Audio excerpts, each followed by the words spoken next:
મિત્રો આપણે બધા જાણીએ છીએ કે હાલ આયર સમાજ અને ચારણ સમાજ વચ્ચે વિવાદ ચાલી રહ્યો છે। ગીગાભાઈ નામના વ્યક્તિએ તળાજા સમૂહ લગ્નની અંદર જાહેરમાં ચારણ સમાજ વિરુદ્ધ અને માતાજી વિરુદ્ધ જ્યારથી આપત્તિજનક ટિપ્પણીઓ કરી છે ત્યારથી આખો ચારણ સમાજ ગુસ્સામાં છે। પરંતુ મિત્રો અમુક સોશિયલ મીડિયાના માધ્યમથી હકાભાઈનો એવો વિડીયો વાયરલ થઈ રહ્યો છે જેની અંદર હકાભાઈ એમ કહેતા હોય કે અમારું કાંઈ નક્કી નથી ને અમે ગમે ત્યારે ગમે એને ઉપાડી લઈ અને ચારણ સમાજ કોઈ પણ જાતની બીક રાખતો નથી, એવો વિડીયો વાયરલ કરી રહ્યા હોય તો મિત્રો હું તમને કહું કે આ વિડીયોની અંદર આખા આયર સમાજની વાત નથી થતી, પરંતુ એ ગીગાભાઈ ભમણની જ વાત થઈ રહી છે।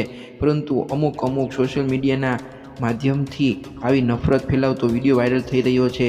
આ વિડીયોની અંદર હકાભાઈ છે એ ખાલી ગીગાભાઈ ભમણની જ વાત કરી રહ્યા છે મિત્રો, એ આખા આયર સમાજને ટાર્ગેટ નથી કરી રહ્યા, એ આપણે પહેલાં જાણી લેવું જોઈએ। હકાભાઈએ આની પહેલાં એક વિડીયો બનાવ્યો હતો અને જેની અંદર તેઓએ કહ્યું હતું કે આયર સમાજ સાથે અમારે કોઈ પણ જાતનો વાંધો નથી અને આયર સમાજ અને ચારણ સમાજના મામા ભાણેજના સંબંધોને આપણે ટકાવી રાખવા છે।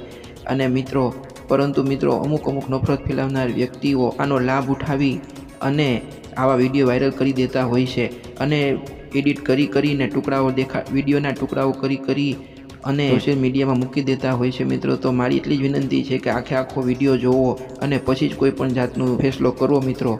અને બીજી વાત એ કે મિત્રો આવી બધી બાબતોમાં ન પડી, કારણ કે મિત્રો આજે આખી દુનિયામાં ચારણ સમાજ અને આયર સમાજની જે એકતા છે એનો ડંકો વાગી રહ્યો છે। આખી દુનિયામાં આયર સમાજ અને ચારણ સમાજે ઉદાહરણ આપ્યું છે મિત્રો કે એકતાનું નામ કહેવાય। તો મિત્રો તમે આ વિશે શું વિચારો છે તે કોમેન્ટ સેક્શનમાં જરૂર જણાવજો। વિડીયોને લાઇક કરી દેજો, ચેનલને સબસ્ક્રાઈબ કરી દેજો મિત્રો। આપણે મળશું આવતા વિડીયોમાં, ત્યાં સુધી જય દ્વારિકાધીશ।